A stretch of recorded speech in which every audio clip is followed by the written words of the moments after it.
केवल आशीर्वाद देते हैं। कुपित नहीं होते हैं। अगर कुपित भी होते हैं तो उसके पीछे भी उस भक्त का कहीं न कहीं लाभ ही छुपा हुआ है। जैसे एक और कथा याद आ गई कि जैसे अहिल्या को गौतम ऋषि ने क्रोधित हो करके ध्यान में सब कुछ समझ लिया कि इंद्र के साथ में इन्होंने जो भी काम किया अज्ञानवश, उसमें क्रोधित होकर के गौतम ऋषि ने अहिल्या को शाप दे दिया। लेकिन शाप में भी क्या हुआ? अहिल्या का मुक्ति ही हुआ, अहिल्या को मुक्ति ही मिली। अहिल्या को भगवान श्री राम स्वयं आकर के मुक्ति दिए। तो शाप भी उनका वरदान ही होता है और मुक्ति मार्ग में ही ला के छोड़ता है। ऐसे ही भगवान का है। भक्त और भगवान में कोई भी अंतर नहीं होता है, हमको अंतर नहीं समझना चाहिए। प्रथम भगति संतन कर संता।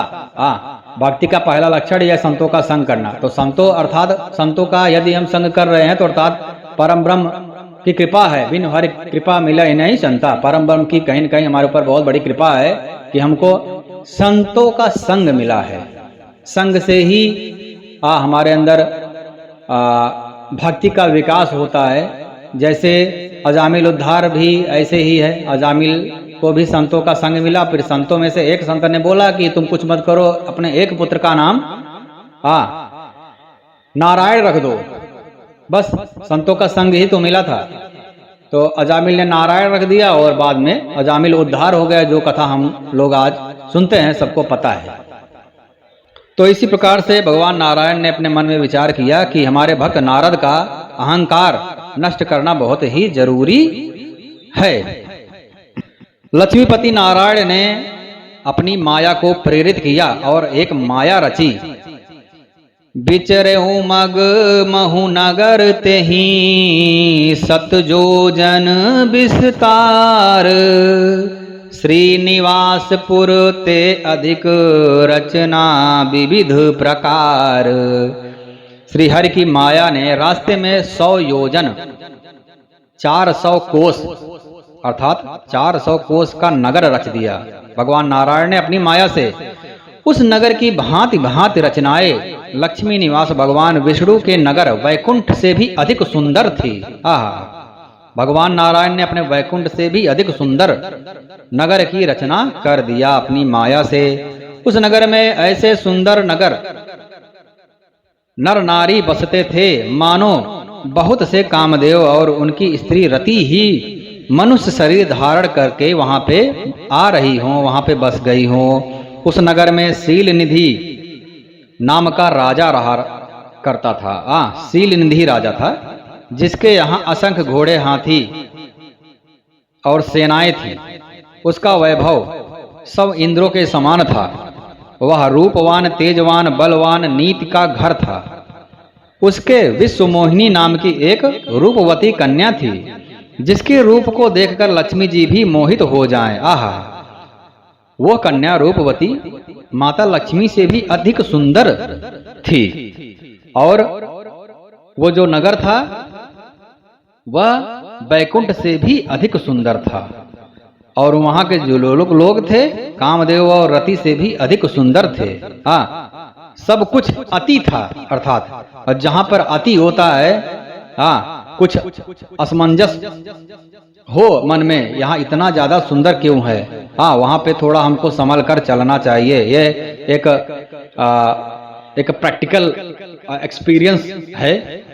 थोड़ा संभल कर चला चाहिए, कहीं कुछ गड़बड़ हो सकता है, क्योंकि सब कुछ इतना आसानी से नहीं मिल जाता है। यदि जंगल में दाना फेंका हुआ है, जहां पे दाना कैसे आया, इतना आसानी से फेंका हुआ है, तो निश्चय ही उसमें कुछ गड़बड़ है। अब पंछी आकर के दाना चुगती है और जाल में फंस जाती है। उसी प्रकार से नारद जी के लिए यह दाना भगवान नारायण ने बिखेर दिया। अब देखते हैं आगे क्या होता है। सोई हरि माया सब गुण खानी, शोभा तासु की जाई बखानी। कराई स्वयंवर सो नृप बाला, आए ताहा अगणित महिपाला। अगणित राजा वहां पे आए हुए हैं स्वयंवर में, जो राजा जी ने अपनी पुत्री के लिए किया है। वह सब गुणों की खान भगवान की माया ही थी। भगवान ने अपनी माया से ही यह सब रचा। उनकी शोभा का वर्णन कैसे किया जा सकता है। वह राजकुमारी स्वयंवर करना चाहती थी, इसमें वहां पे अगणित राजा आए हुए थे। खिलवाड़ी मुनि नारद जी उस नगर में गए और नगर वासियों से उन्होंने सब हाल चाल पूछा। सब समाचार सुनकर वे राजा के महल में गए। राजा ने पूजा करके मुनि को आसन पर बैठाया। राजा ने राजकुमारी को ला करके नारद जी को दिखलाया। कि मुनिवर, आप मेरी राजकुमारी को देखिए, इनका हाल चाल कुछ बताइए। हे नाथ, आप अपने हृदय में विचार करके इनके सब गुण और दोष बताइए।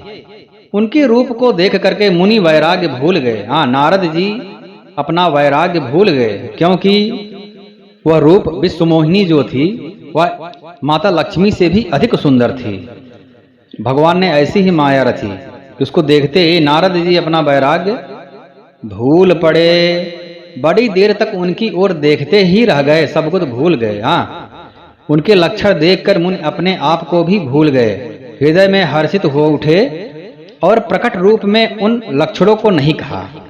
हृदय में तो फूले नहीं समा रहे थे। लेकिन अब क्योंकि मुनि थे तो प्रकट भाव में नहीं कुछ कर पाए।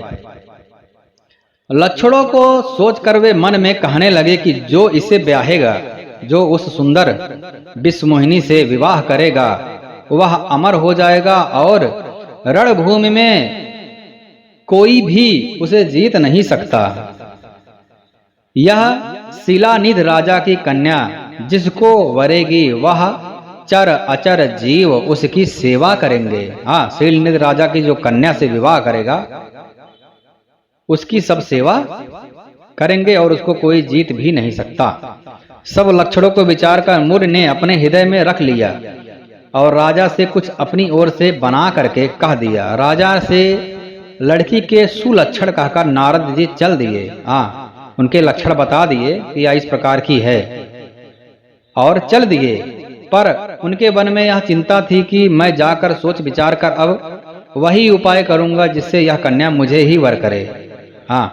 नारद जी सोचने लगे, अभी यदि यह कन्या हम मुझसे वर करेगी, मुझसे विवाह कर लेगी, तो मैं अमर हो जाऊंगा और मेरी सब लोग सेवा करेंगे और मुझे कोई भी हरा नहीं सकता।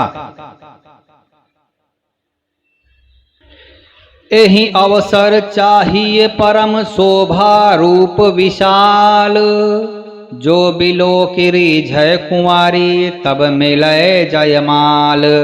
नारद जी मन में विचार करने लगे, इस समय तो बहुत बड़ी शोभा और विशाल सुंदर रूप चाहिए जिसे देखकर राजकुमारी मुझ पर ही रिझ जाए और तब जयमाल मेरे गले में डाल दे।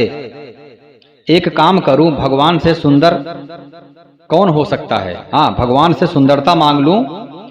उनके पास जाने में तो बहुत देर हो जाएगा, किंतु श्री हरि के समान मेरा हितु भी कोई नहीं है, इसलिए इस समय वे ही मेरे सहायक हों। नारद जी इस प्रकार मन में विचार कर रहे थे।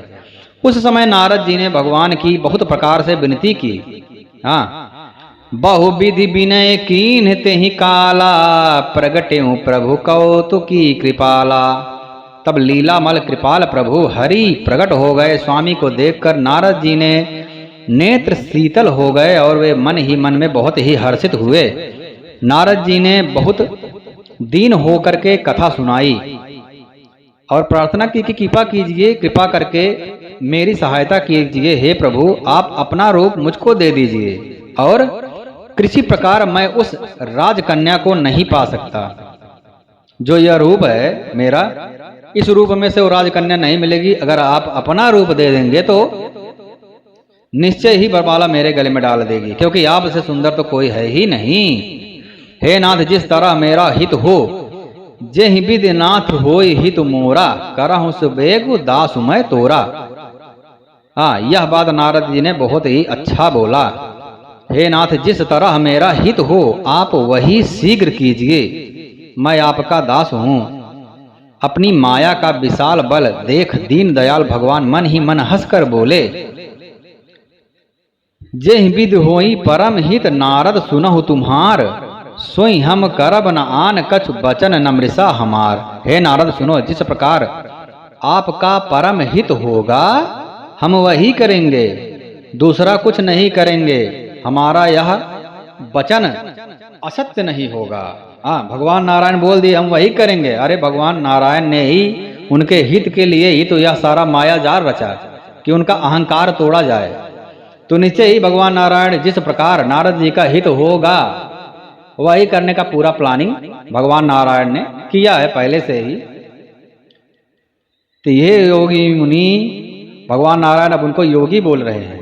हाँ, कि अभी समस्या कैसी है, करंट सिचुएशन क्या चल रहा है। योगी तो भोगी बनने के एकदम फिराक में है। अब भगवान नारायण श्री हरि उनको बोल रहे हैं, हे योगी, कुपथ माग रुज व्याकुल रोगी, वैद न देव सुनहु मन जोगी।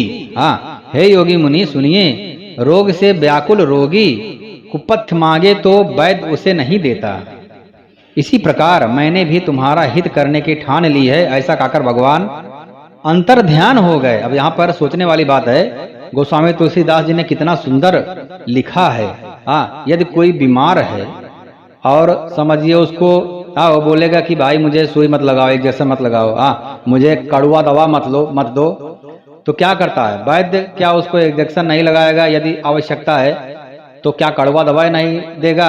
आजकल के सब बीमारी बिना एंटीबायोटिक के ठीक नहीं होते हैं, और एंटीबायोटिक तो कड़वा ही होता है।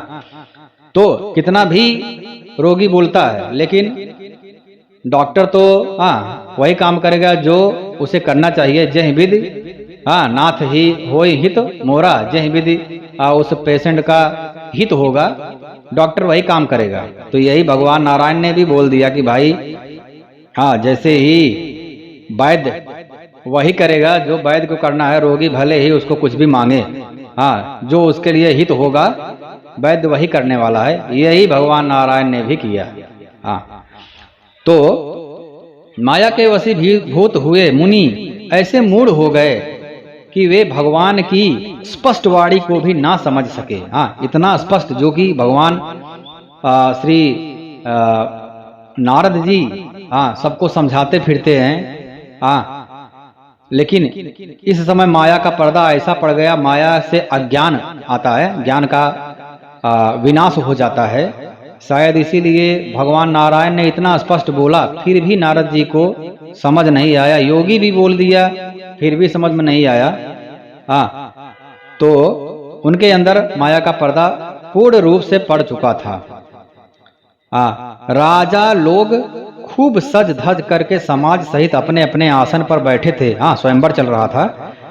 तो मुनि नारद मन ही मन प्रसन्न हो रहे थे कि मेरा रूप बड़ा सुंदर है, मुझे छोड़ कन्या भूल कर भी दूसरों को वरण नहीं करेगी।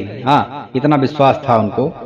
कृपा निदान भगवान ने मुनि के कल्याण के लिए उन्हें ऐसा कुरूप बना दिया कि जिसका वर्णन नहीं हो सकता। भगवान नारायण ने कितना कुरूप बना दिया कि उसका वर्णन नहीं हो सकता। अर्थात देखने में नारद जी एकदम से भद्दे दिखने लगे, पर यह चरित्र कोई भी न जान सका। सबने उन्हें नारद ही जानकर प्रणाम किया। भगवान की ऐसी माया कि जो भी देखता था उनके नारद ही उनको दिखते थे, नारद के ही समान उनको दिखते थे। वहां 2 शिव जी के गढ़ भी थे। भगवान शिव के गढ़ भी आए थे उस स्वयंवर में।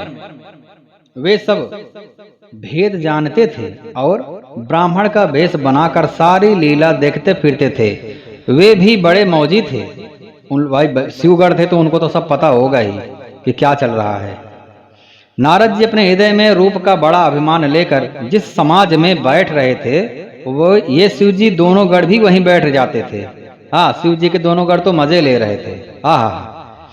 ब्राह्मण के वेश में होने के कारण उनकी इस चाल को कोई भी नहीं जान सका कि यही शिवगढ़ है। लेकिन शिवगढ़ तो यह सब समझ गए कि नारद जी क्या क्या प्लान कर रहे हैं। वे शिवगढ़ क्या करते थे, बीच बीच में कहानी को और ज्यादा ट्विस्ट बनाते थे। बीच बीच में कौतुक बस वे नारद जी को सुना कर व्यंग वचन कहते थे। भगवान ने इनको अच्छी सुंदरता दी है। आहा, हाँ, उस शिवगढ़ को नारद जी का जो रूप भगवान नारायण ने दिया था दिखाई दे रहा था, और बाकी लोगों को नहीं दिखाई दे रहा था। बाकी लोगों को नारद के रूप में ही दिखते थे, सब उनको नारद जी जैसा ही उनका अभिवादन, उनको प्रणाम करते थे। लेकिन शिवगढ़ को उनकी यह कुरूपता दिखाई दे रही थी, और बीच बीच में व्यंग बोलते थे और कौतुक का आनंद लेते थे। बोलते थे कि नारद जी को कितना सुंदर रूप भगवान ने दिया हुआ है, इनकी शोभा देखकर राजकुमारी तो अवश्य ही रीझ जाएगी, और हरि अर्थात वानर जानकर इन्हीं को खास तौर पे भरेगी। हाँ, नारद मुनि को मोह हो रहा था, क्योंकि उनका मन दूसरों के हाथ में था। शिव जी के गढ़ बहुत प्रसन्न होकर हंस रहे थे। यद्यपि मुनि उनकी अटपटी बातें सुन रहे थे, पर बुद्धि भ्रम में सनी हुई होने के कारण वे बातें उनकी समझ में नहीं आती थी कि वे उनकी प्रशंसा कर रहे हैं कि अपमान कर रहे हैं कि हास्य बना रहे हैं। इस विशेष चरित्र को किसी ने नहीं जाना, केवल राजकन्या ने वह रूप देखा। उसका बंदर का सा मुंह और भयंकर शरीर देखते ही कन्या के हृदय में क्रोध उत्पन्न हो गया। तब राजकुमारी सखियों के साथ लेकर के इस तरह चली मानो राजहंसनी चल रही है। वह अपने कमल जैसे हाथों में जयमाला लिए सब राजाओं को देखते हुए घूमने लगी। जिस ओर नारद जी फूले बैठे थे, जिस ओर नारद जी फूले इसलिए बैठे थे कि उनको लगा था कि भाई मुझसे ज्यादा खूबसूरत सुंदर तो कोई है नहीं, और निश्चय ही मेरे ही पांति में ये कन्या राजकुमारी आएगी और मुझे बरमाल पहना देगी। जिस ओर नारद जी फूले हुए घमंड से बैठे हुए थे अपने ठाट बाट से, उस ओर उसने भूल कर भी नहीं ताका। अब राजकन्या ने देखा कि बंदर जैसा मुंह है, तो वो पांति ही राजकुमारी ने छोड़ दिया। नारद मुनि बार बार उचकते और छमछमाते उनकी दशा देखकर शिव जी के गढ़ मुस्कुरा रहे थे। कृपालु भगवान भी राजा का शरीर धारण कर वहां जा पहुंचे। राजकुमारी ने हर्षित होकर उनके गले में जयमाला डाल दिया। भगवान नारायण वहां पर एक राजा का शरीर लेकर के पहुंचे और राजकुमारी ने उनके गले में जयमाल डाल दिया। श्री लक्ष्मी निवास भगवान दुल्हन को ले गए। सारी राजमंडली निराश हो गई।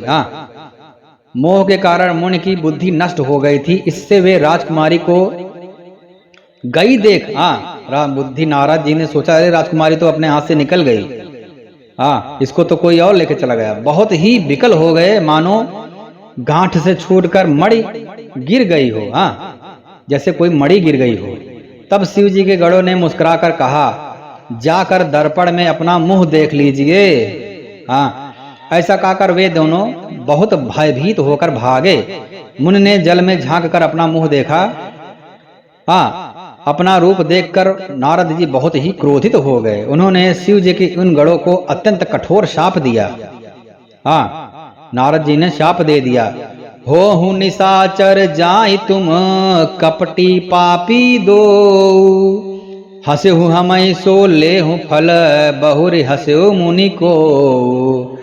दोनों तुम कपटी और पापी जाकर राक्षस हो जाओ। तुमने हमारी हंसी की, उसका फल चखो। अब फिर किसी मुनि की हंसी मत करना।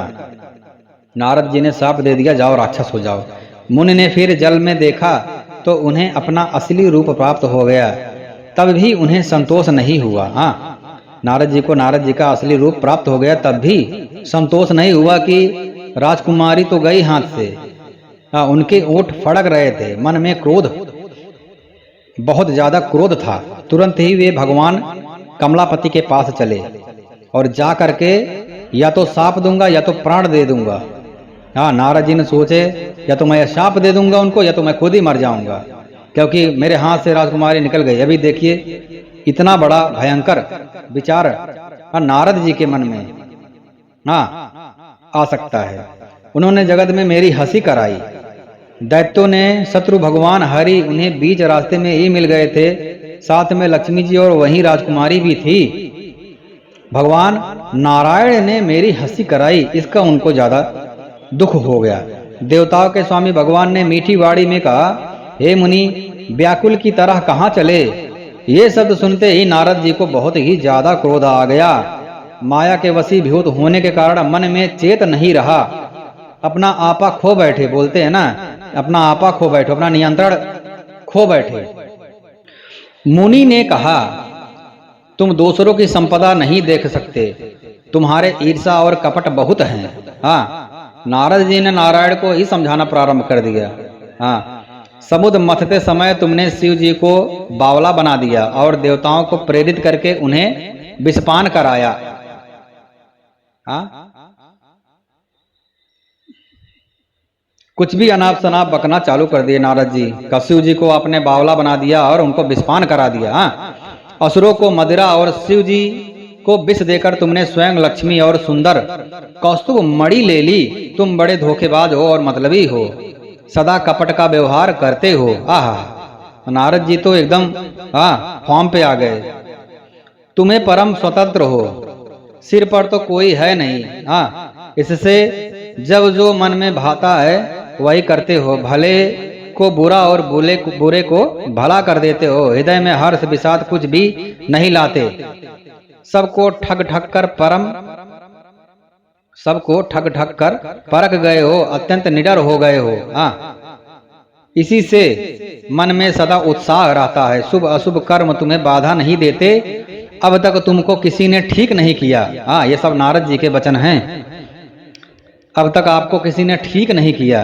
अब ये ठीक करेंगे, भगवान को श्री नारद जी ठीक करेंगे। मन में विचार आ रहा है, अब कि तुमने अच्छे घर बन दिया है। अतः अपने किए का फल अवश्य पाओगे। जिस शरीर को धारण करके तुमने मुझे ठगा है, तुम भी वही शरीर धारण करो। यह मेरा शाप है। तुमने हमारा रूप बंदर का सा बना दिया था, इससे बंदर ही तुम्हारी सहायता करेंगे। मैं जिस स्त्री को चाहता था उससे मेरा वियोग कराकर तुमने मेरा बड़ा अहित किया है, इससे तुम भी स्त्री के वियोग में दुखी होगे। नारद जी ने शाप दे दिया। शाप को सिर पर चढ़ा करके हृदय में हर्षित होते हुए प्रभु ने नारद जी से बहुत ही विनती की और कृपा निधान भगवान ने अपनी माया की प्रबलता खींच ली।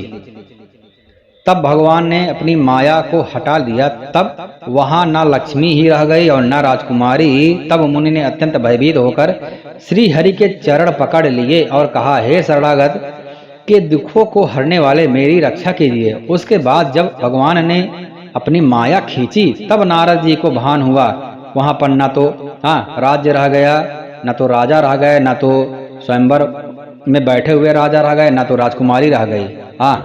तब जाकर के जब माया खींचा भगवान ने, तब जाकर के नारद जी को ज्ञान हुआ और नारद जी भगवान के चरणों में आकर के गिर पड़े। हे कृपालु, मेरा शाप मिथ्या हो जाए। तब दीनों पर दया करने वाले भगवान ने कहा कि यह सब मेरी ही इच्छा है। भगवान की इच्छा से ही नारद जी ने नारायण को शाप भी दिया, क्योंकि भगवान पहले माध्यम बनाते हैं, उसके बाद अवतार ग्रहण करते हैं। ये तो सबको पता है कि यह माध्यम बना रहे थे कि राम रूप का अवतार का समय आएगा, तो यह सब होना ही है, तो पहले माध्यम बनाते हैं। मुनि ने कहा, मैंने आपको अनेक खोटे वचन कहे, मेरे पाप कैसे मिटेंगे। भगवान ने कहा, जहां शंकर जी के सतनाम का जप करो। भगवान भोलेनाथ का सतनाम का जप करो, अर्थात जब किसी को पाप लग जाए और पाप को कम करना रहे, पाप को समाप्त करना रहे, तो भगवान शंकर जी के शरण में जाना चाहिए, उनके नाम का जप करना चाहिए। इस माध्यम से यहाँ पे गोस्वामी तुलसीदास जी कह रहे हैं, तुलसीदास जी के माध्यम से श्री नारायण जी ने नारद जी को कहा, अपना पाप कम करना है तो शंकर जी के सतनाम का जप करो, इससे हृदय में तुरंत शांति होगी। शिव जी के समान मुझे कोई प्रिय नहीं है, इस विश्वास को भूल कर भी ना छोड़ना। भगवान नारायण के वचन हैं। हे मुनि, शिव जी जिस पर कृपा नहीं करते वह मेरी भक्ति नहीं पाता है। भगवान नारायण की भक्ति प्राप्त करना है तो शिव जी की कृपा आवश्यक है। उसी प्रकार से शिव जी की भक्ति प्राप्त करना है तो भगवान नारायण जी की कृपा भी आवश्यक है। हृदय में ऐसा निश्चय करके जाकर पृथ्वी पर विचरो, अब मेरी माया तुम्हारे निकट नहीं आएगी। भगवान नारायण ने ऐसा उनको आशीर्वाद दिया। बहुत प्रकार से मुनि को समझा बुझा करके, ढांढस बधा करके भगवान नारायण अंतर ध्यान हो गए। नारद जी श्री रामचंद्र जी के गुणों का गान करते हुए सत्यलोक अर्थात ब्रह्मलोक को चले गए। शिव जी के गणों ने जब मुनि को मोह रहित और मन में बहुत प्रसन्न होकर के मार्ग में जाते हुए देखा, तब वे अत्यंत भयभीत होकर नारद जी के पास आए। हाथ जोड़ करके उनके चरण पकड़कर दीन वचन बोले। शिवगण बोलते हैं, हे मुनिराज, आप ब्राह्मण, हम ब्राह्मण नहीं हैं।